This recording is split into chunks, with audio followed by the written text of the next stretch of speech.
A pleasure to meet y'all at last, and welcome back to some more films I'm willing to talk about again. And now, it's time that we talk about Toy Story 3, the part 3 in the series.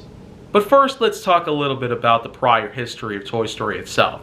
Starting with a recap, Toy Story 1 was released in 1995, Toy Story 2 was released in 1999, and then of course there eventually came along the supposed announcement that Pixar, in partnership with Circle 7 Animations, would attempt to create a third film and schedule it for a release in early 2005. But unfortunately, that never would have ended up happening. But the plot line of that film, if it were real, would have simply been that Buzz Lightyear would become defective and would end up getting sent all the way back to Taiwan, which is of course a reference to the first film, where he opens up his compartment and the inside of it says, "Made in Taiwan." So considering that Taiwan was his origin of manufacturing, Buzz Lightyear would eventually have to go all the way back there to be processed. Possibly for scrap, possibly for anything else. And the rest of the gang would simply be up there with one mission to go find Buzz and rescue him before things would turn ugly.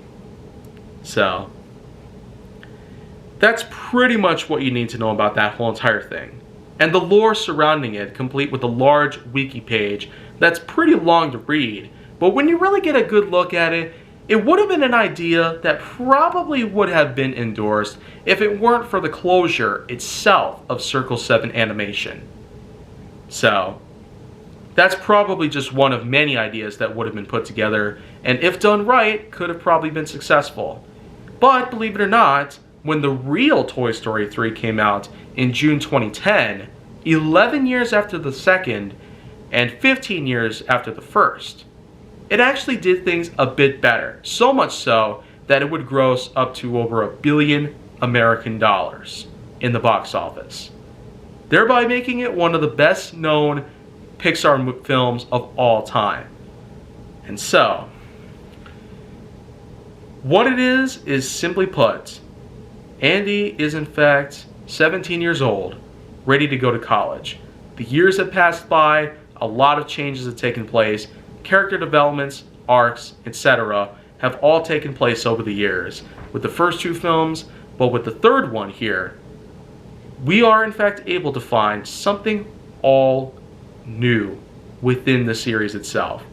The first ever time that we would ever have to have a whole big change done to the character lineup as a whole. Sure, we do have the likes of voice actors of all sorts.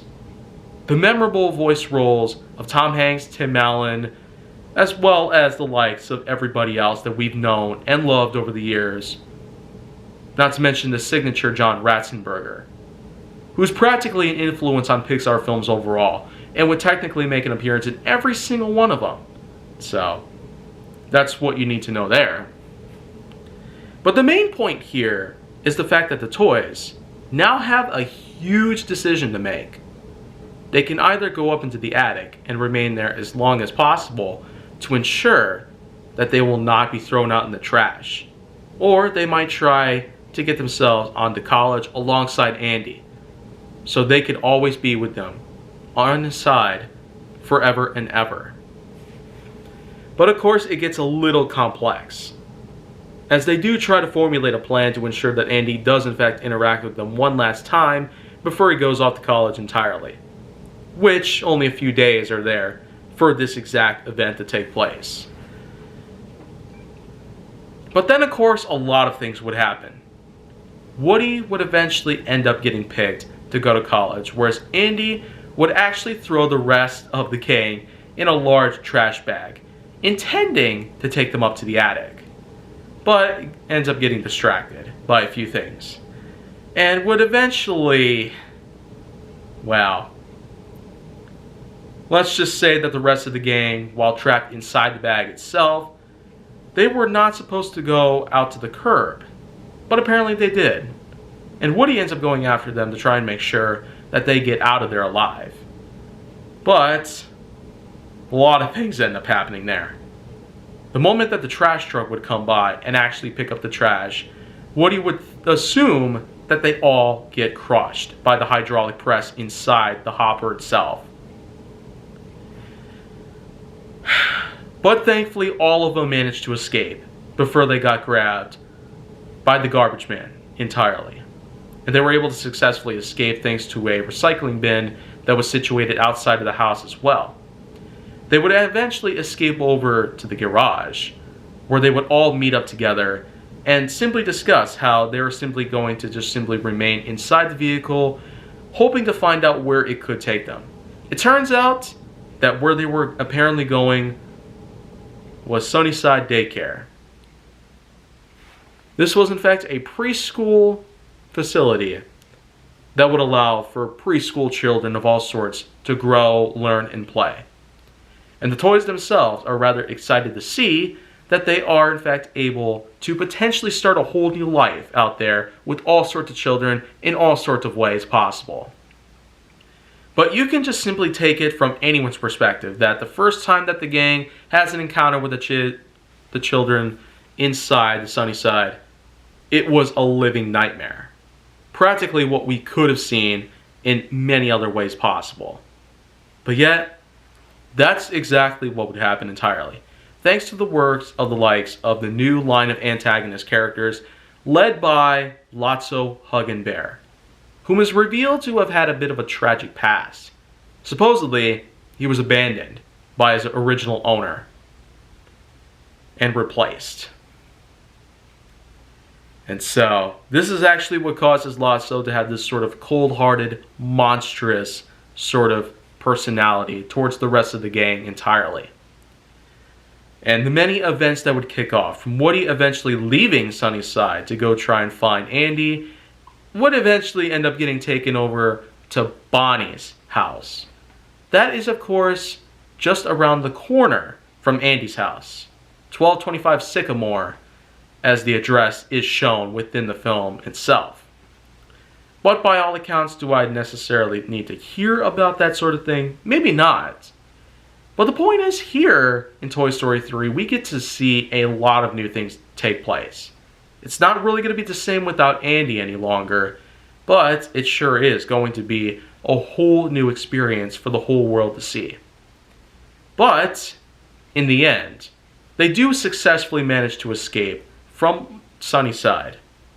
Lotso tries to stop them, but ends up failing. And this is where we, yet again, get to see that the trash trucks come along and potentially put them in a lot of harm's way. They end up getting taken to the dump by accident.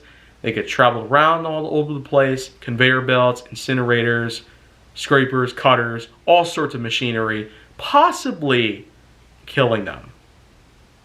They were successfully able to dodge everything, except for one big last obstacle, a giant incinerator. Lotso ends up coming with them by his accident, but of course is able to somehow survive, and climbs up to the top where an emergency stop button is placed. And this is of course where we do get to see Lotso abandon the rest of the gang just when they were so close to escaping from death. This time they got so close to actually dying, they held hands together knowing that all the years that they were together, they were good friends and they were like family. As tragic of an ending as that could have possibly been for all of the main characters, aside from the others that we've known. Luck eventually finds a way, as the LGMs that were with them actually found a way to save them by operating a large claw machine that would scoop them out of the incineration pit and take them over to safety. This is, of course, where we actually do get to see the defeat of Lotso himself. In addition to the toys eventually escaping from what could have been a fiery death, Lotso Huggin Bear gets strapped to the grill of one of the trash trucks. And that's just pretty much the ending of Lotso himself. The defeat of the main antagonist in this film. The rest of the gang, though, are still wondering how they can get back home safely. And they were able to find out by hitching a ride onto another trash truck that goes directly to 1225 Sycamore Lane. They were able to get to Andy's home quickly, clean themselves off, and get inside Andy's room before Andy comes home and suspects that they have been missing. And so, all has been said and done, a lot of things had taken place and a lot has happened to all of them. But all the toys are put together into a box just as Andy is ready to leave for college. But Andy just had one stop to make: Bonnie's house. Just in the same way that Woody was there before then. But unlike before then, Andy basically introduces a large box full of toys inside to give to Bonnie just before he leaves for college for good. And so, this is of course where we do get to see the true ending of Toy Story entirely. A torch passing, if you will. This is the kind of ending that has certainly sparked a huge trend in more recent years, where new reboots are supposedly wanting to etch themselves over to the lore that have been previously established in most films.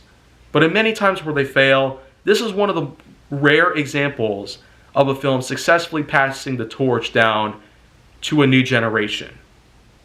A whole new medley of viewers are out there.